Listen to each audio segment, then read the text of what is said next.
Cela fait 22 ans que Lori Pesté fait partie d'une célèbre et indispensable bande, celle des Enfoirés.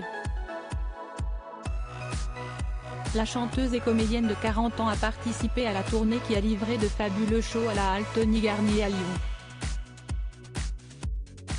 L'artiste est ensuite rentrée chez elle et a partagé avec sa sincérité et sa tendresse habituelle son retour au bercail après s'être donné à fond sur scène.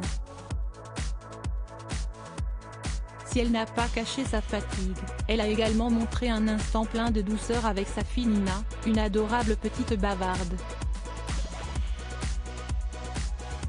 En toute transparence, Lori Pesté a montré le 17 janvier 2023 sur Instagram l'après-live des Enfoirés. Le visage quelque peu tiré mais toujours aussi charmante, l'interprète de CST le week-end était triste de quitter ses copains de spectacle mais heureuse de rentrer chez elle. Elle a pu ainsi retrouver sa petite Nina, née au mois d'août 2020. Une fois arrivée à Paris, j'ai sauté dans un taxi direction le studio pour faire la post synchro de Léo Maté et je suis allée chercher ma fille à la crèche. J'avais trop hâte de la retrouver.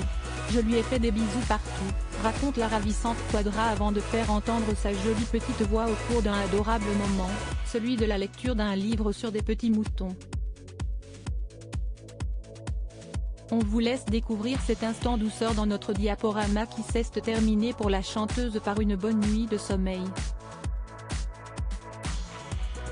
Sa fille, son combat Nina est le fruit de l'amour mais aussi d'un combat, celui contre l'endométriose. Dès 2018, elle évoquait cette lutte, tout en expliquant à quel point cette maladie gynécologique rendait difficile le fait d'avoir un enfant.